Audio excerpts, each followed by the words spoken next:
All right. Um, Beyond the virus, money.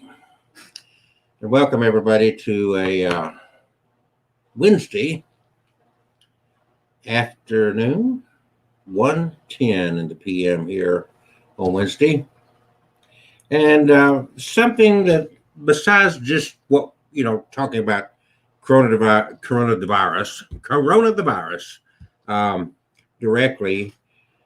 There is the side effects of the coronavirus that we're getting into now in a very serious way. Hello, Brandon. And it's about economy. It's about making money. It's about doing the things that we need to do to survive economically. The reality is, we live in a capitalist society. We've got to have an income. We've got to be able to feed ourselves. Some people have to afford co-pays, medications. Just life has to go on at some level. Um, and what is not being presented by the politicians, for the most part, by President Trump, for a large part, and a lot of others. First of all, us average Joes, I'm going to say you and most everybody I know, may have a 401k, which is kind of like a mutual fund. You've got no activity with Wall Street. Let's be fair. So the stock market, what it happens is does not affect your day-to-day life. It can affect your retirement down the road, but day-to-day, it don't have that dramatic effect. And if you'll notice, if you watch things closely, the benefit to this is low gas prices. I mean, my God, I'm filling up my vehicle with less than $20 of gas now, and it keeps dropping. So the silver lining of this heart disease that's spreading around the globe. And first of all, I don't want to take away from the fact, in fact, we're going to talk about how to deal economically, how to make your money, how to pursue your career in a new world day. Things may never go back to the way they used to be. And that is not unusual, whether it be because of coronavirus or whether it be because of technological advancements. We reached this point of stagnation. And some people have a hard time moving through this. We think that we've got to do it this way because that's the way we've always done it. We don't adjust too well. We have comfort levels. In other words, I'm used to getting up at 5 o'clock in the morning. I'm used to getting showered, shaved, having my cup of coffee, getting in my vehicle and heading to point X and doing job Y and getting off for lunch at 11 o'clock. And we're used to this routine. And because we are ritualistic animals, we get that comfort level. Throughout life, things have happened that have dramatically changed our lives and forced us to move. We're in a position now to where we're going to be forced to move and live in a different way. I'm looking at this and I hate what this virus is doing health-wise. I hate what it's doing and costing people's lives and that sort of thing. What I don't hate about it is that it is time for us to advance and progress in the way we do things. What I'm doing here, sitting here, talking to you and whomever from the comfort of my home, is part of this new program that we're just not really taking advantage of. I have 2 or 3 acquaintances that have made a career on YouTube, really not interacting with a lot of people, but traveling around and filming little 15 to 20-minute videos of themselves, mostly by themselves, going through a theme park, going through some quirky roadside attraction, all kind of stuff like that, and made a career out of it. If you're in the world of the paranormal, you've probably heard of a guy by the name of Steve Huff. Steve Huff started what's called Huff Paranormal. Like him or not, think he's a fraud or not, no matter what you think of this guy, he's got 1 million followers. He hardly ever leaves home. In the comfort of his home, he's produced, packaged this routine off of these spirit boxes and got 1 million followers. He's raking it in. So it's not a matter of mimicking Steve Huff or Adam the Woo or the Carpetbagger or any of these people that I'm referring to. It's a matter of taking this technology and saying, what can I do with it, with what I do? So I've got a friend, her husband is quite the artist, right? And he was really just starting to really break in with his artwork right before this coronavirus hit. God, worst timing possible.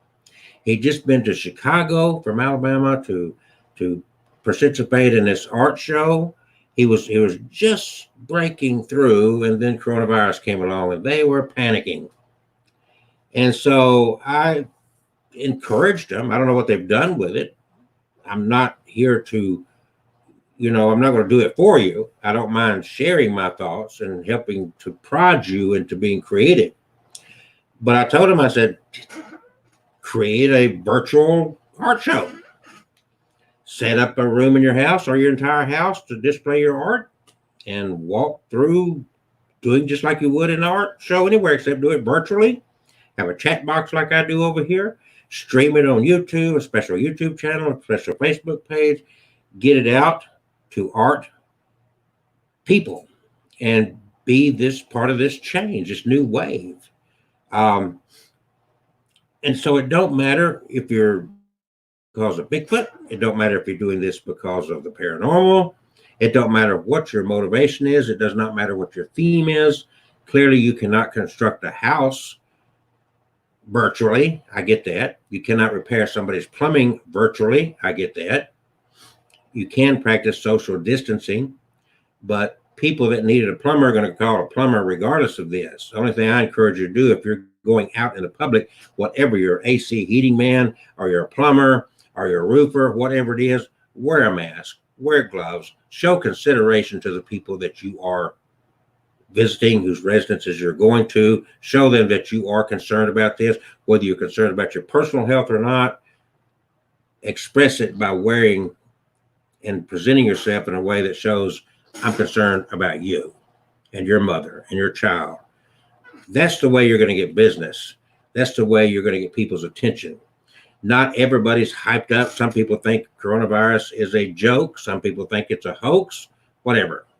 At the end of the day, if you play this safe, you're going to be remembered for that, putting safety first. Trust me. I've been dealing with the public a long time, been in business and so forth. Now, so what can I do? You do. Things have got to change. Some people are totally out of their jobs. Some people worked at a bar. Some people worked at a restaurant. Some people worked at daycare. They're shut down. Things have changed. The economy is changing. The way we do business is changing. This is a perfect time to take that hobby of yours and try to turn it into a profit center. I've got Brendan on here right now, who is with the Blount County Bigfoot Research Organization. And I would suggest to him is to take this to a new level, even if he can't personally go out and do Bigfoot research. Do a Bigfoot live stream daily at a certain time. Every day, 9:00 p.m., we're going to have a 1-hour show with Brendan of the Blount County Bigfoot Research Organization. Go through, look for all the articles you can find about Bigfoot sightings, Bigfoot stories on YouTube and news articles all the way around the world, and do an hour show sharing this information that you've dug up. Do your homework and then present it. The platform I'm using here is called StreamYard. I like it because I can put a ticker along here, not just that's stagnant, but I can actually put a scrolling ticker. I can use, I can create the background I want, whether it's a living room or whether it's a banner, whatever. And I can stream to more than one platform at a time. In other words, I'm streaming to Facebook and YouTube at the same time. Don't have to think about it. I just get it going. I've got a little camera on my desk here, and everything's set up, and I'm just sitting here chatting away. and you can have your notes in front of you, have it pre-prepared. You can even do this. Beforehand, I can create banners. You see that? That's where you find out about one of my books right there. But I can create banners. I can go a step further, and I can have, watch this. Let me find one here. Right here. I'm going to do a little ad right here. So I'm going to interrupt this, and a little ad I created.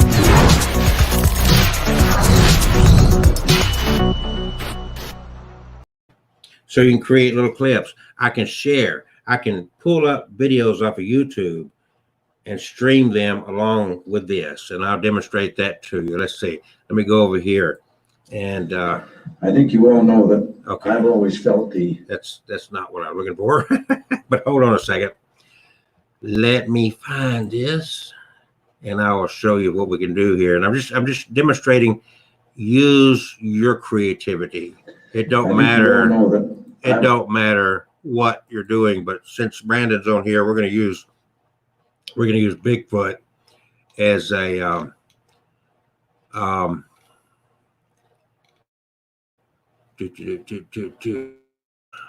as to what we're talking about. Where am I? Okay.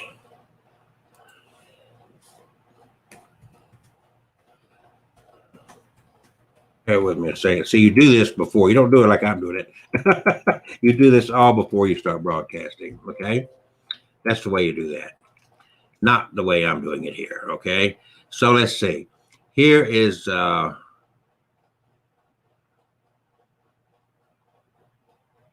right. So I'm gonna do this. Hold on. And I go back to this could all be set up beforehand, but I can just bear with me. Okay. And I can do the audio. Okay, so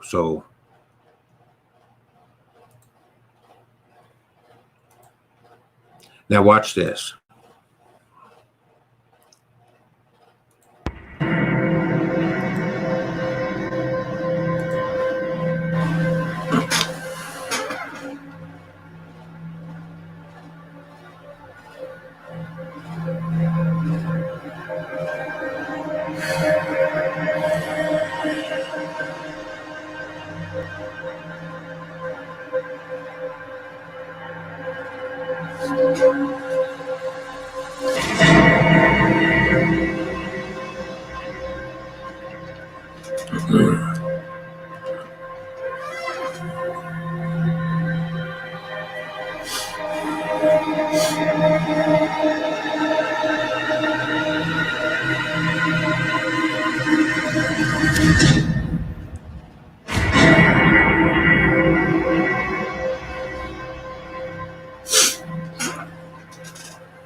Okay, so you get an idea what I'm talking about there, and this is what I think is very interesting.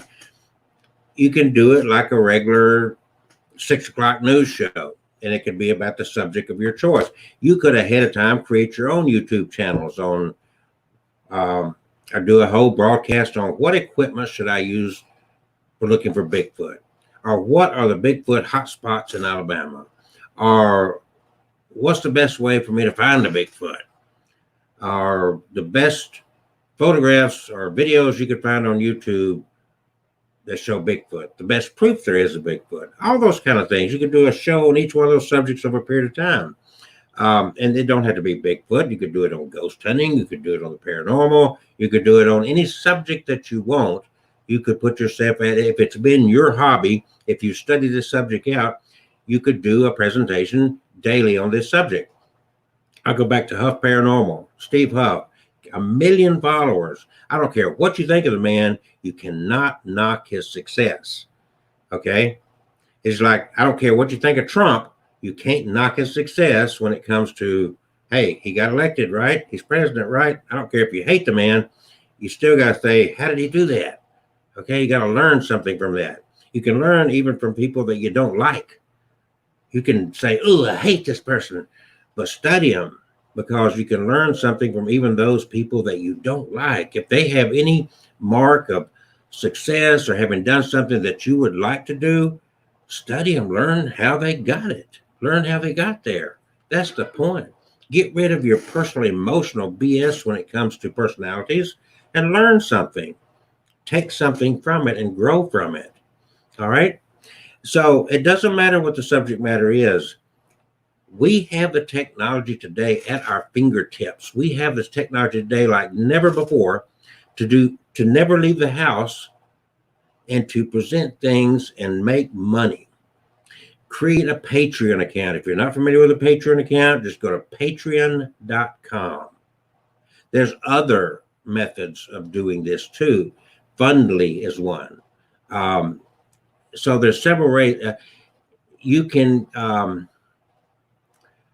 write little newsletters, and you can put out and create a mailing list to get people to subscribe to your newsletter. Collect people's emails that are people that you are interested in your subject. The platform I like to use for that, and I use it, the free version of it, it works fine. It's called MailChimp. Okay, MailChimp.com. So MailChimp.com, and these are ones I've used that I recommend because I've used them for a long time, and compared to others, I'm very pleased with them. StreamYard is what I use for all these at my desk streaming and sometimes out on location. And that's what I'm on right now. The issue I have with a little bit of fuzziness right here is I don't have the best lighting in here, in this area right here. I changed that and this will go away. I can adjust my lighting and you can see that based on what I do affects all that. Okay. So that's not the software problem. That's my lighting problem where I'm sitting here. The next thing is, don't get stuck just on Facebook. Put your stuff out in multiple platforms, most social media. Facebook has become an old person's ranting platform. Okay, it's don't stop using Facebook, but it's not the main platform, not anymore. You got to get with it. You've got, of course, Instagram. You've got, of course, make sure you've got an account on LinkedIn. Make sure you've got TikTok. Make sure you got Snapchat. Get with it and put little stuff out. It don't have to be lengthy, well-produced stuff. You can have fun with it. You always can have every one of these. You can type in and have letters on the screen, even on TikTok, and say abnormalalabama.com, whatever, to draw people to it. Get some kind of video editing software. We all have, again, our personal preferences, but the one that I've been using for years now that it does everything I needed to do and more is Cyberlink Power Director. And I've used it for years, and it's never let me down. I can do, once you learn it, it does some fantastic things. I'm not encouraging you to put out fake stuff, but you can. I've actually put Bigfoot in the woods running through trees. So there's all kind of fun stuff you can do with it. There's also editing stuff that you can put out some very professional looking material. You can write a book about your experiences. You can turn it very easily. There's two platforms I use for publishing books. One is Amazon. There's pluses to Amazon and there's downsides to Amazon, but Amazon is so well known that yes, I use Amazon. I also, as a backup, use lulu.com, Lulu.com. There's so many ways that you can get the information together to write a book. You can either write it yourself, you can get your wife or boyfriend, whomever, to help you write this book. The way to become an author is to start writing. Don't worry about the format initially, just get your thoughts on paper. That's the starting point. Just, you've got something in your head, start writing it down. Once you've accumulated all the data, once you've entered it into a word processor or you've written it longhand, then you worry about putting it in a good format, breaking it down into chapters and subtitles and all that kind of stuff. That's the last part you do. And then both Amazon and Lulu, you can create your book covers if you want to do a hard publishing softback book for printable, which I do, as well as Kindle books, ebooks, Kindle books. And you can do both of those. It's amazing that you can set a price of, say, $2.99 for your Kindle book. There's even 99 cents. And it's tempting right now, especially tempting. I mean, 99 cents, people say, oh, that looks interesting. 99 cents is nothing. So I would rather sell, say 100 books at 99 cents than 10 books at $12.99. If you get what I'm saying. You don't, and it's cheaper because there's no publishing cost. It's all ebook. It's downloadable. So don't discount the little 99 cent, $2.99, whatever. You get to choose the price you want in it. They don't set the price, you do. It can be, and that's one thing you can do with Amazon. And then I always have in my possession, no matter where I go, I've got copies of my books with me. The backseat of my car or whatever, I've got every book that I've written. I've got a hard copy of it in my, and occasionally, according to who I'm talking to, I will barter a book. In other words, barter it saying, hey, you interested in this subject? Take my book, read it, and then leave me a review. Those reviews, I cannot even express to you how important they are. So, and no matter what you're doing online, no matter what you're selling, no matter if it's Bigfoot related material, any of these things, any subject, if you're selling a face mask for coronavirus, reviews are very important. Whoever you sell to, don't be afraid to give a little perk to somebody and say, look, I'll give this to you. I'll give you one of these, but I need reviews. Reviews is the key to it, because online, you always look, it's like, well, who's bought these in the past and what do they have to say about this? Who's read this book already? Who's used this product before? That is got a lot to do with it, needless to say. So that's what I'm talking about, turning it into money. You can do, so you're doing the Bigfoot thing. How do you turn it into money?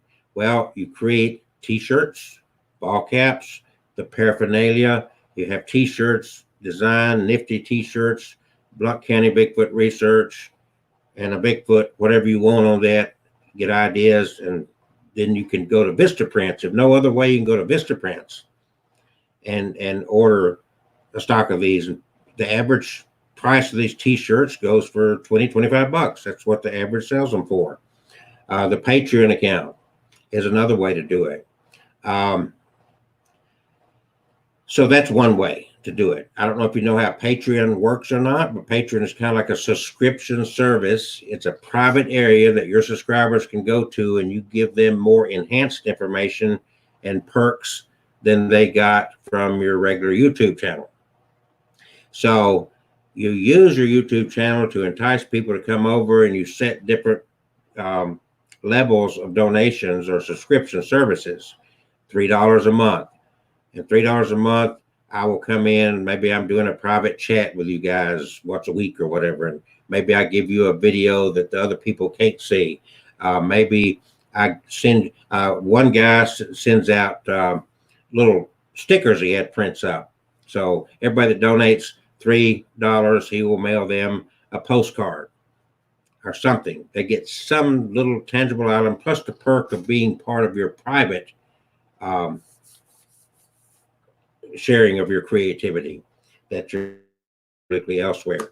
And the next part is you've got to be consistent. You can't do this. So I've talked about this before. I got Adam DeWoo, whom I followed for years. He, for 5 solid years, he built his following by putting out a video every single day on his YouTube channel. He did every single day. He never missed a beat for 5 years, but he built up several 100,000 followers by doing that. He made it entertaining. He's got his personality into it, and he shared whatever place he was visiting. Everybody's got their own theme they like to work with. You've got to be consistent. The Nomadic Fanatic, every other day. That's his thing. He don't do it every day. He puts out some real nice videos. He flies a drone. He really does a hell of a production. You may like him personally. You may not like him. He's built a hell of a following because he puts out a video every other day. You can count on it. Carpetbagger. He now puts out a video every single day. Now, some of these guys, like I've noticed Carpetbagger, he'll make more than one video a day. According to where he is, he'll visit more than one location he wants to film at. His are not overproduced. They're pretty much in your face, taking you to a tour of a museum or whatever. And so they're not overproduced. He's got a little intro, and he talks through it, and he films through it, and there's very little editing done with it. And I've noticed that he'll do more than one film in a day so that he's got backup stuff he can work with when he wants to take a day off. But he puts something out. You can bet every morning, by the time I wake up in the morning, he's already been up, and that's when his stuff is online. That's when his new video is out there. He makes his money. He was a full-time, worked with the, I believe the state, not Alabama, another state, with like not human resources, but Wayward Kids, that kind of stuff. I forget the name of the organization. And his YouTube channel he was doing as a side thing, and his job said you're gonna have to quit doing that. And he decided, you know what, I enjoy this. So he quit his regular job. He's living full time, supporting his family off his YouTube channel. And it can seem fun, but trust me, it's a job. When you've got to have new content every day, you're putting yourself under pressure. And he's figured out a way to do it comfortably. Right now, because of the coronavirus, he's slowed down his traveling, and he's doing kind of what I'm doing right here on Facebook and YouTube, just a live stream like this from what he calls his bunker. But he's already got the following. He talks about different things. He just did a video the other day because he feels like he's kind of stuck at home because of this coronavirus. So what he's doing now is he's doing a production of the 10 best museums in the United States. And see, if you're into Bigfoot, you could do the 10 most likely places to find Bigfoot, or the 10 best Bigfoot videos, or the 10 best evidence for Bigfoot, or whatever, the 10 scariest Bigfoot stories, whatever. Use your imagination, and that's it. You don't have, you don't have to mimic anybody. You can learn an outline and then create your own content based on your own personality. You create things, you're branding yourself. If you're branding yourself as Blount County Bigfoot Research, then that's the brand you use. You want to stick to that brand on your clothing, on your ball caps, and other paraphernalia. Can't talk. And that's one way you raise money. You create a shop on Patreon. You create a shop on your website, and you also create, post it on Facebook and on all social media, and you just keep this out, and you keep going. It's not going to turn into instantaneous money tomorrow night. There's no way. It just don't work that way. We're not talking about instant gratification. We're talking about building for the future, solid. But the first thing is, like any job, is consistency, and you have to be self-motivated, because it's easy to say, oh, gosh, don't feel like doing it today. well, you're going to lose your following because they get, and really now is the perfect time to do it because you got all these people around the world, not just the United States. And that's what the good thing about the internet is. You're not locked into a geographical location. This is going out around the world.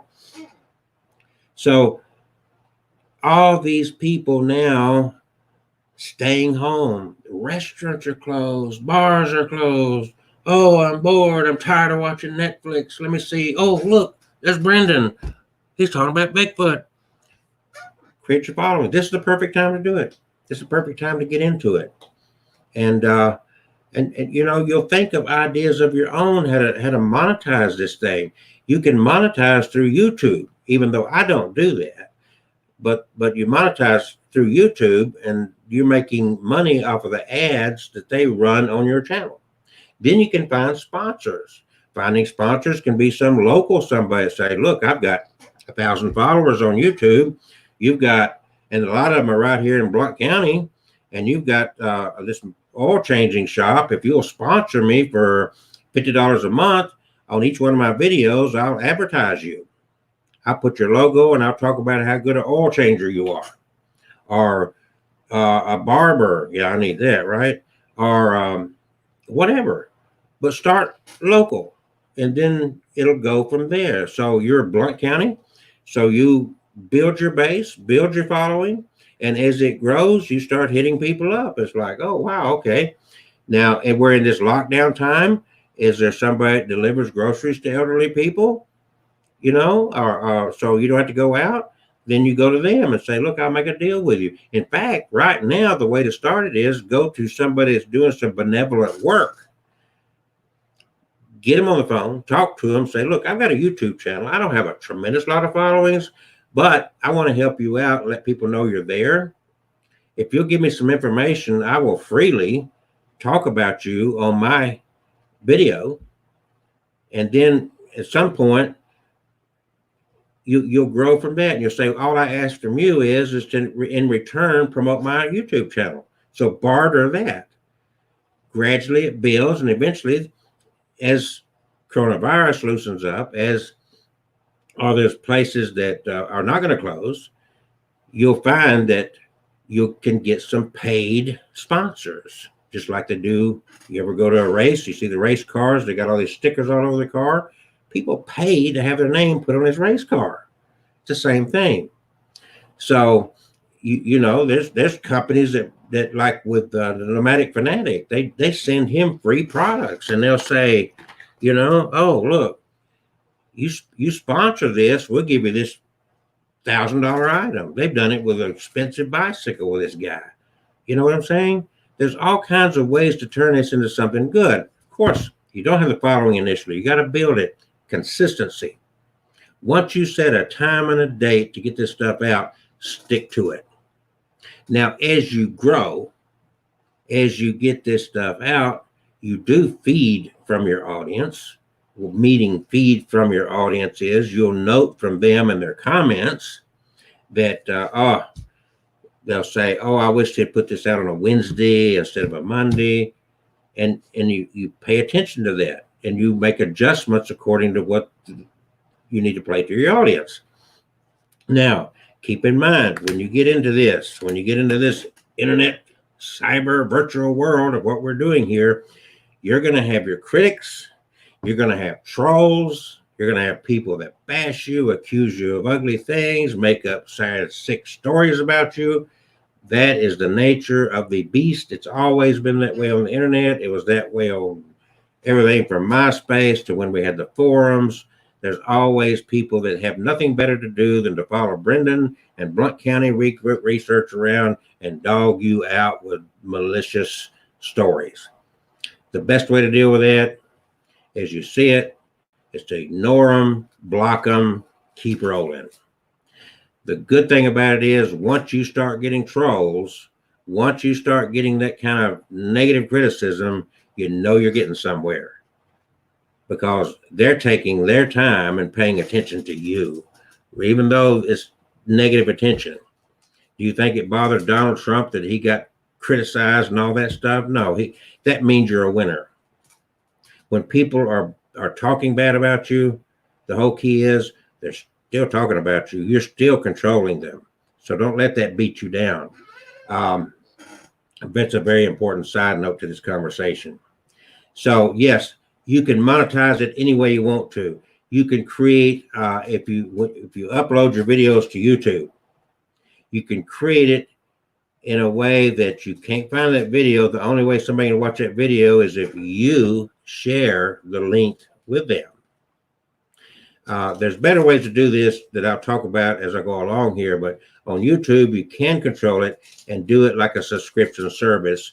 You've got to have you need to create a PayPal account, another virtual way to accept money on the internet, connect it to your bank account so it gets transferred and you can actually use the money.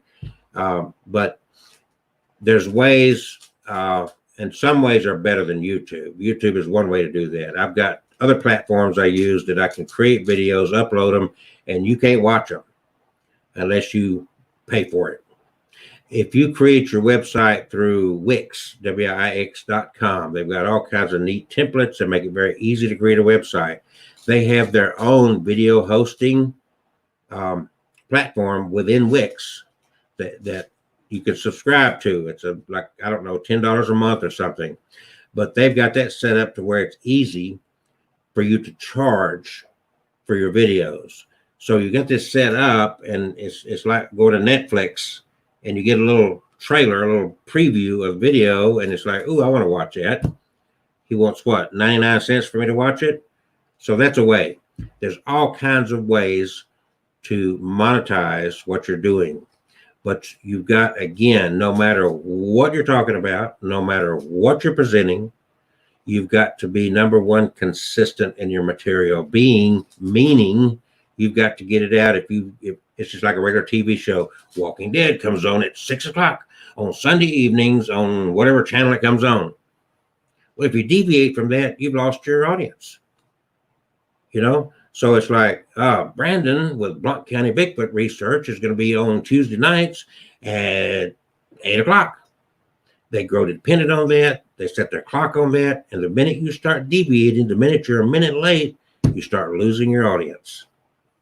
So now, Brendan, I will share. I'm going to privately link you to a place where you can easily set up a wholesale place that I buy stuff from to sell. And they've got a lot of Bigfoot stuff. Some of it's nifty, quirky, interesting, funny. And you look for stuff like that.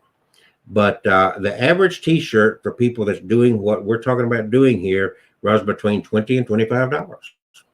You go to museums and whatnot, they're selling T-shirts for $20, $25. So you got to, now if you create the Patreon account to get people enticed to subscribe to your Patreon account, I'd give them a T-shirt. Hey, you subscribe to my Patreon account and you consistent and stay with it for 4 months, you get a free T-shirt. You stay with it for 1 month, you get a book. Stay with it 2 months, I'll autograph the book. Whatever. Use your imagination. Okay, it's open. It's wide open to what you want to do. So, all right, let me give you a hint here, Brandon. You need a new laptop. You don't need a new laptop to get started. Don't go in debt to get started. Adam the Woo. Have you watched Adam the Woo? He started out for the first years of his what he did using his cell phone. He edited on his cell phone. You can edit on your cell phone. You can get free apps on your cell phone to do the basic editing. You don't want to overproduce. There's a lot of people that overproduce. They have this dramatic entry, this dramatic whatever. And Adam the Woo to this day simply gets on there. And he's got, what, 500,000 followers now? He gets on there and it's just, hey, Adam the Woo here, and I'm blah, blah, blah, blah, blah, blah. Join me, will you? That's no background music. He's got no intro. He's got no animation. He's got nothing except for him. I think he's using a camera now, but for the first several years, that's all he used right there. He did it all from this, and sometimes he still uses just this. Don't think you've got to go in debt to do this. Don't overproduce. That's where you're going to fail, because there's too many people overproducing. People like it. I've got a little following just for me sitting here talking this bullshit. And I don't have any kind of intro at all. I'm just sitting here saying, hey guys, it's me. People like that. Come to my living room. Let's talk. People like that. Everything doesn't have to be like you're going and watching a movie at a theater. Everything doesn't have to be like you're going to a major cable network and watching some super produced show. It doesn't have to be Hollywood. It can simply be, hey, I've got a new video I want you to watch. Sit right there and watch this. You see?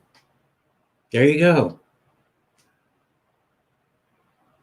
That Galaxy 9 is perfect. Absolutely no. I've got the newer one, but I've also got a very old one here I use. It's like I don't remember. It's really old. It still does the job. I do a lot of live streaming with my phones. You know that. You watch me going down the road. I've just got my phone sitting in a cradle. You don't have to overproduce.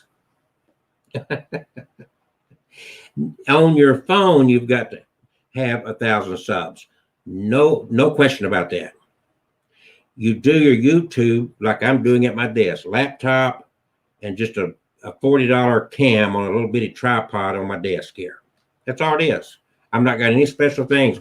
I bought a long time ago this very expensive mic. I never use it.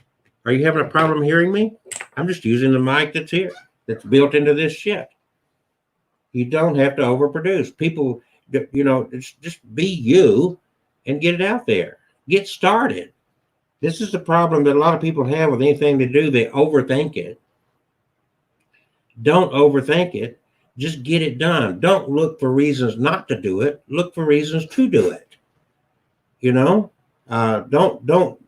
it's the old, you've heard the little red choo-choo, I think I can. I know you can. Now you'll learn as you go. And as it grows, you will enhance your whatever. But really, I've got cameras out the ass. I've got more GoPros than anybody I know. And I use them for some filming. But you know what? Most of the time they sit in a bag. When I do this stuff right here, I've got a laptop that's 6 years old. Right here, that's what I'm using. I've got this little camera that is $40 from Walmart, sitting on a cheap little thing on my desk. Filming, yes, I've done a lot of filming on my phone. When I was building my wedding thing up, Brendan, that's all I ever used.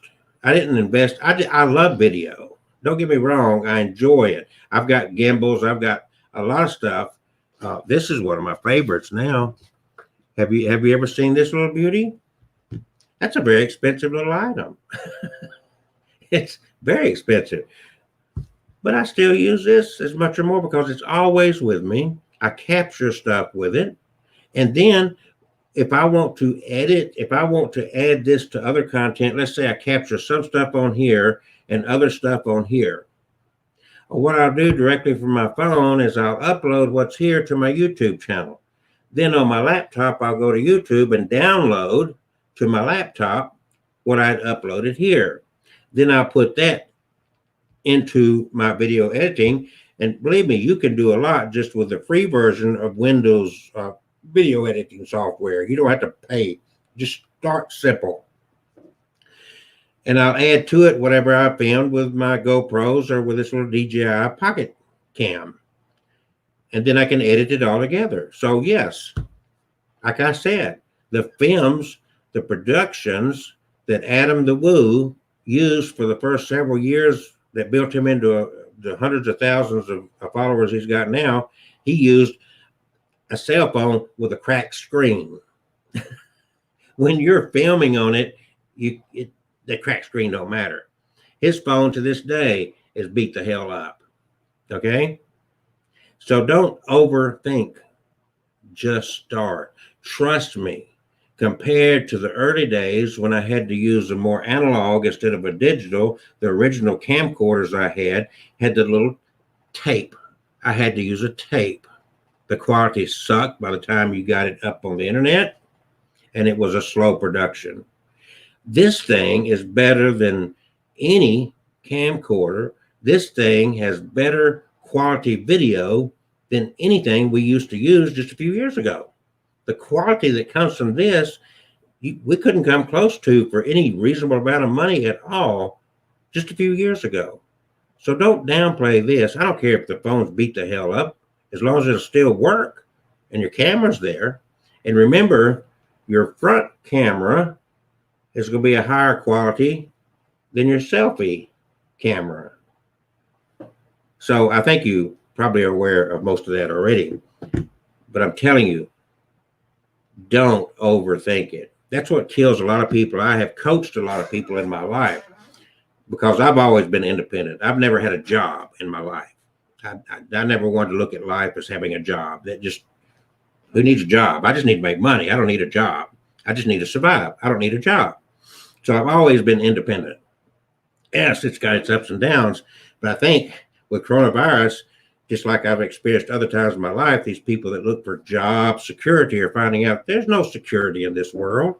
Get over it. There's no security in this world. Braniff Airlines went bankrupt overnight.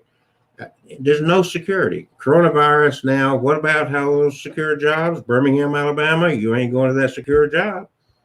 Now to buy a car in Jefferson County, you can't just walk into a dealership.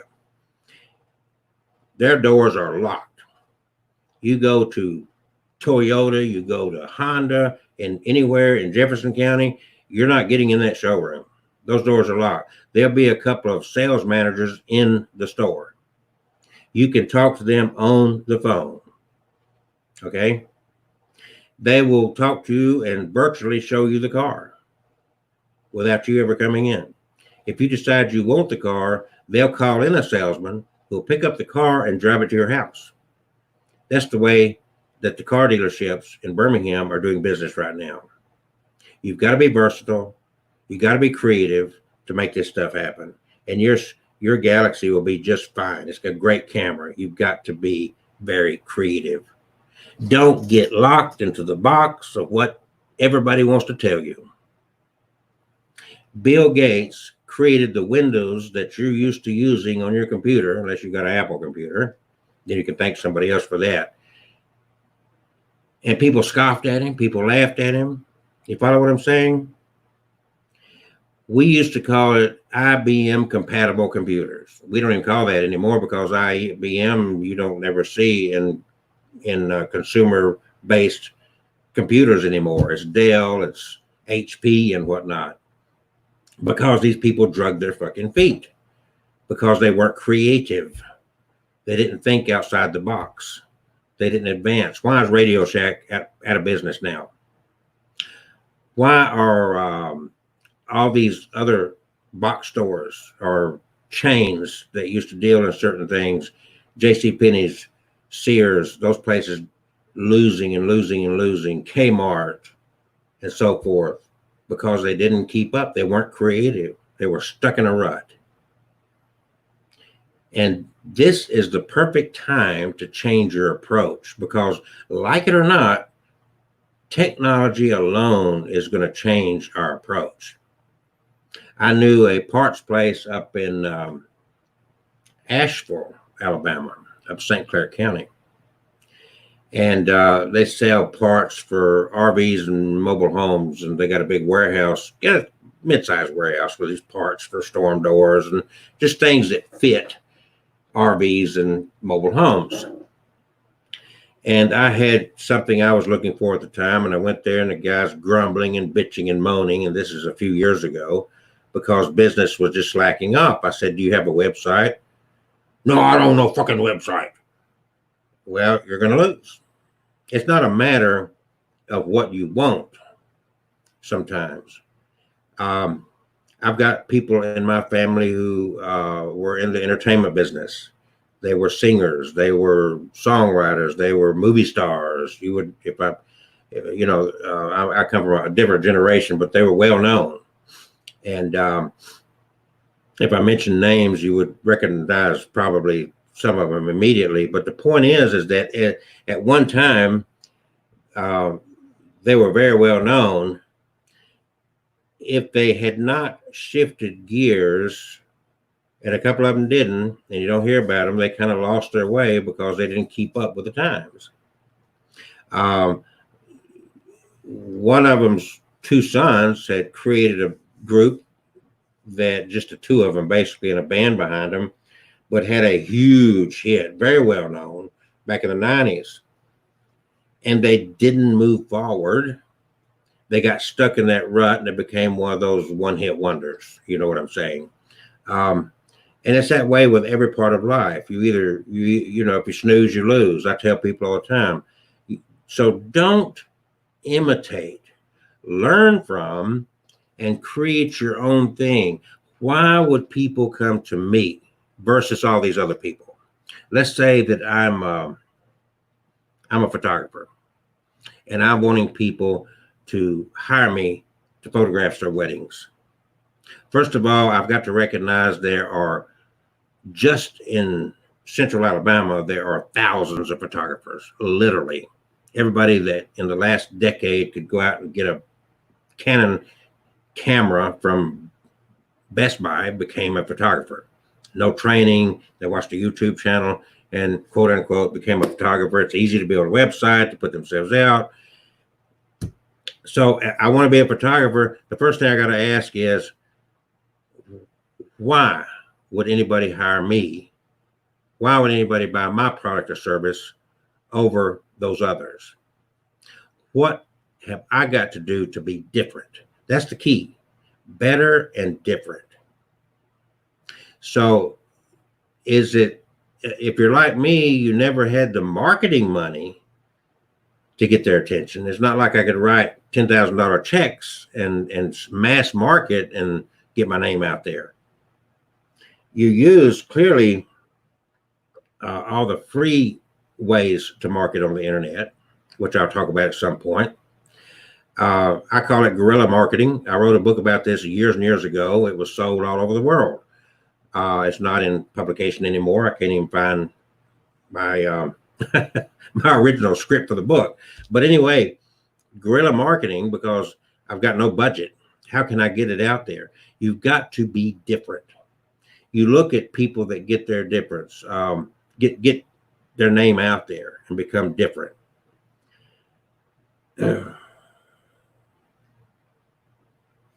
Okay. Oh, that's great. If that's what you want to do, I'm telling you, that's all fine, but go to Wix.com, Brendan. Start there because it's not hard. The ways to build a website now are so easy that it takes you don't have to write code. It's just easy, sleazy. So creating a website is a no-brainer. All right. Don't let people fool you on that. If there's anything that you need to know, it's like email and that sort of stuff. I buy my domain names through GoDaddy, GoDaddy.com. I do not use them for hosting. And I don't know if you know the difference. I don't know what you know about websites or that kind of thing, but you buy a domain name. One of my sites is my name. I bought my name on the internet years ago. My website is kelseygraham.com. I've used that domain name for various things throughout my careers, and eventually it turned into my wedding website, kelseygraham.com. It's my name. My email is kelsey@kelseygraham.com. I don't use Gmail. I don't use Yahoo. I don't use any of that bullshit. I've got total control over my presence on the internet. So I get the domain names, and I own probably 100 different domain names at this point.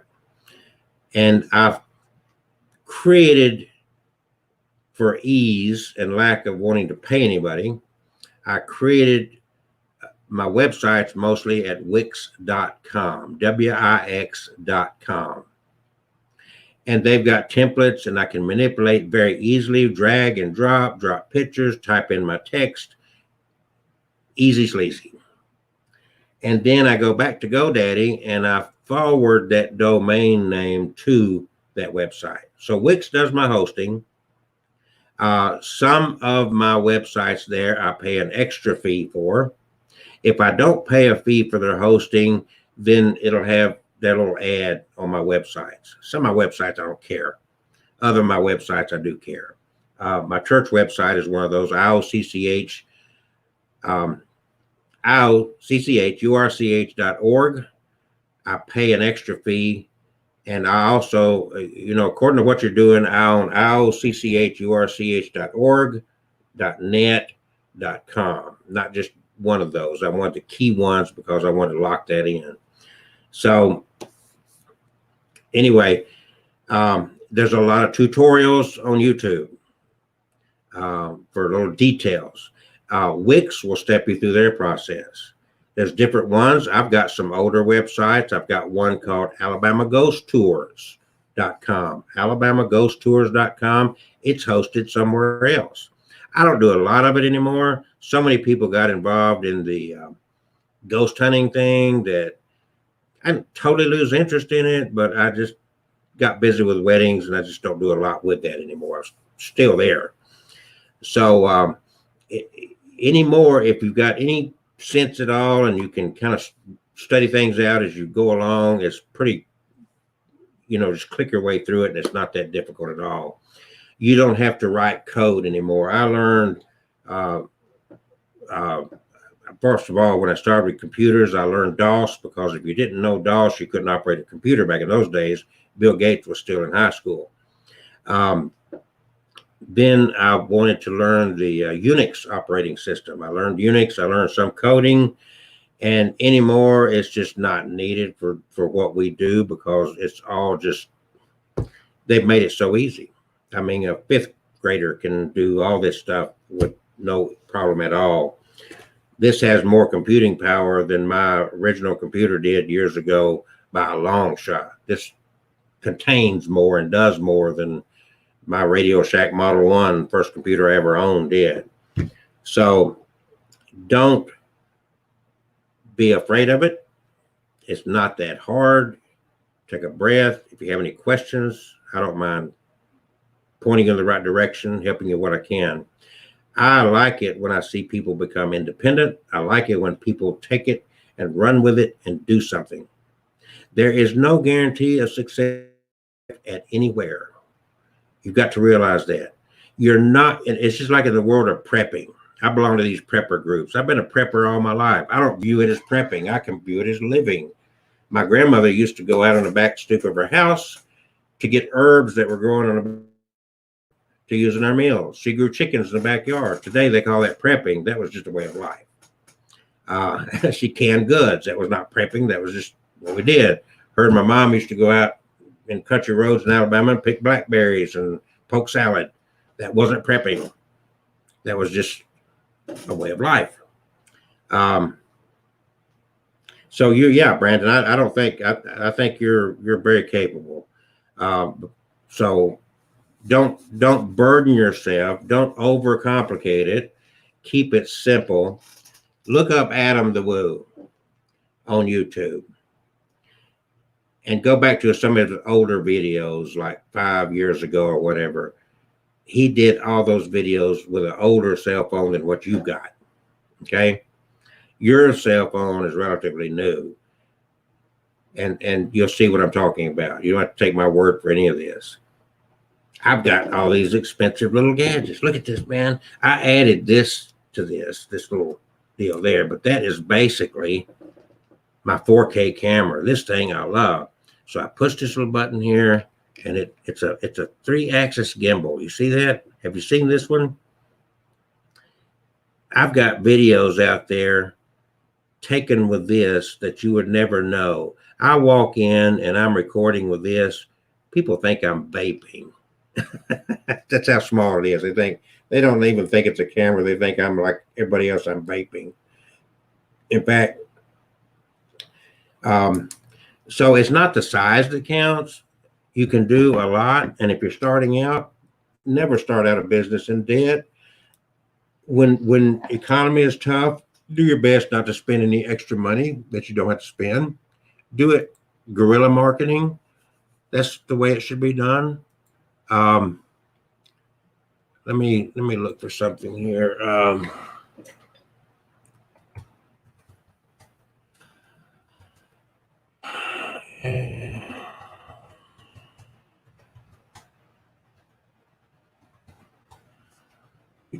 I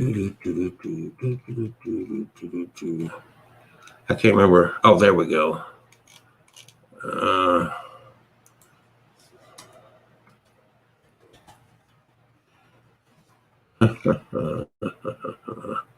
Here we go. That's Lowe's. I want to get the right video up here. I just want to show you what I took with this little camera. Where is it? There we go. All right, hold on. I want to show off what this little bitty camera did. I want you to see what I accomplished. And I don't call myself a great anything in regards to this. So bear with me and let me share a screen. And this was all done with this little device right here, okay? Could have done it with my phone. That's how simple this was. But this was back Halloween in 2019, okay? So enjoy this little video here.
Okay, I think you get the point.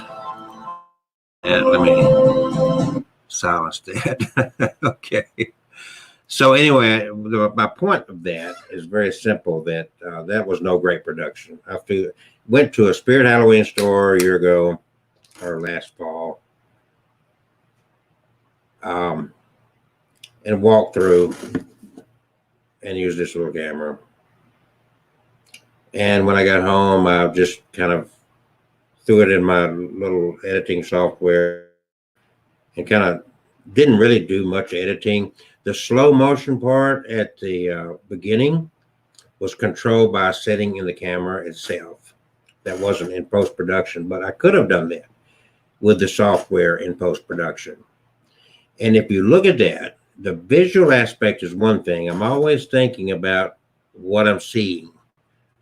You've got to, so it's like you've watched enough TV, you've watched enough videos, movies, you kind of get a feel. What's in that frame is what you're going to get. You can't edit it. In other words, if what I've got is like this, in post-production, I can bring it down to this.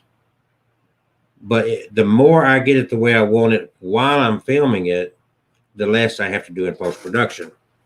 So, but what really made that video, when you think about it, what really made that video It was the background track, the spooky noise I had in the background that really made that video.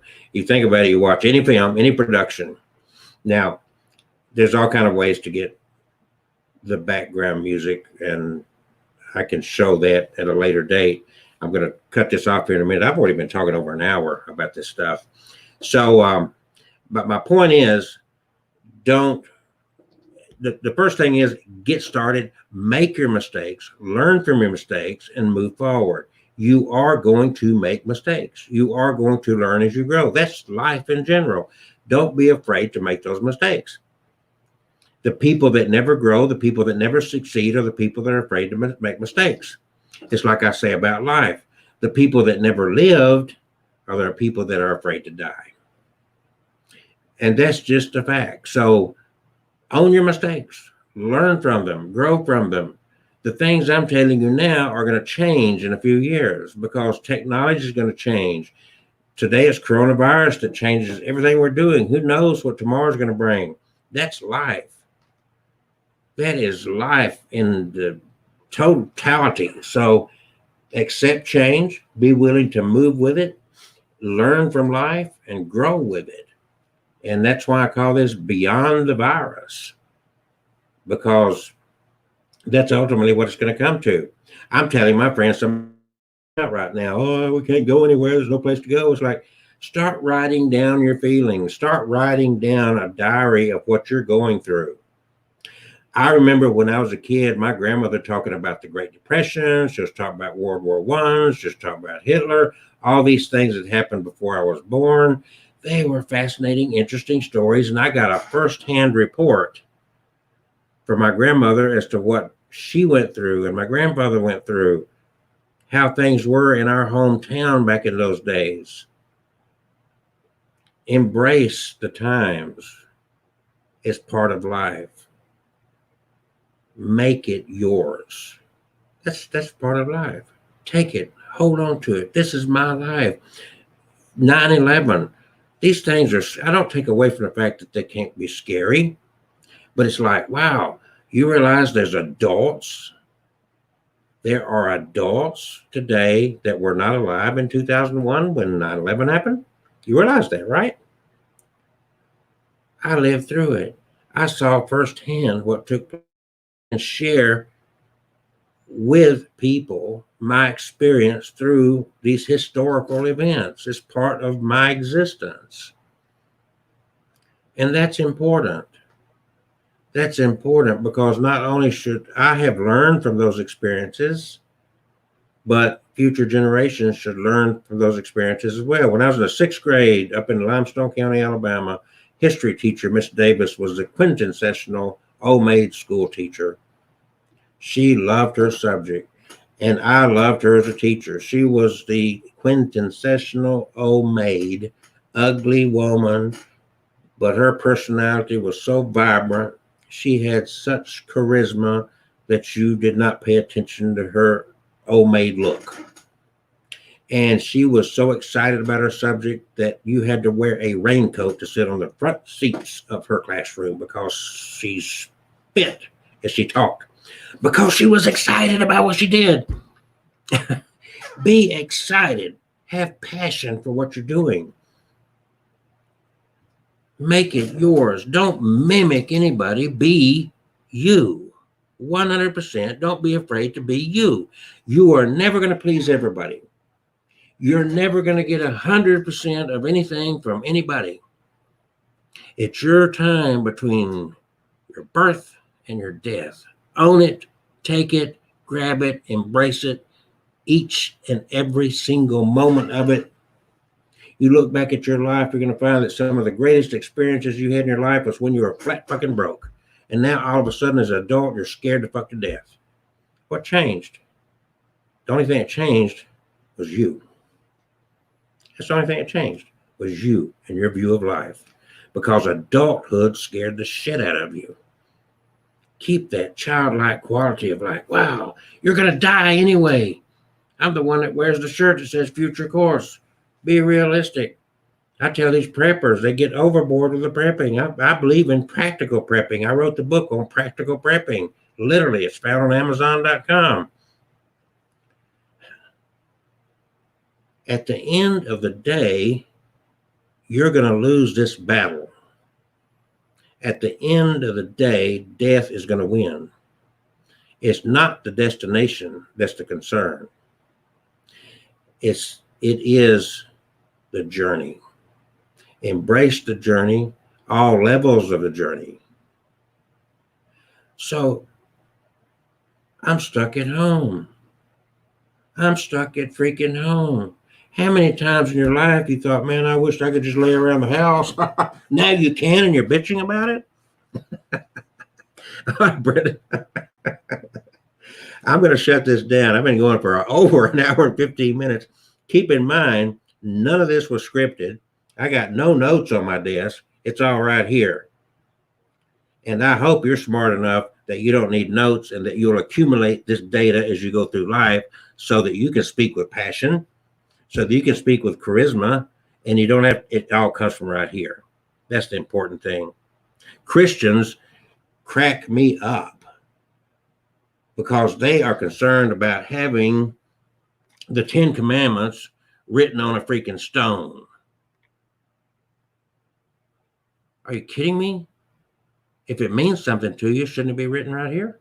That's where the writing matters, right here. Store it here, wear it here, share it here. That's it. Just make it part of you. So anyway, yeah, I will put myself out. You know anybody, any groups that need a speaker? Let them know about me. I'll be glad to do that. I don't think we'll get many groups together right now, but at any time, I've been doing public speaking all my life, and I haven't tried to put me out recently as a public speaker, but I love it. I've done it all my life. My dad put me on the pulpit when I was like 6, 7 years old. So I was trained for it, and I enjoy, and I hope somebody gets something out of something that I say. If not, I've had fun doing it. How's that? Brendan, take care, peace and love, and be safe. And I'll talk to you later.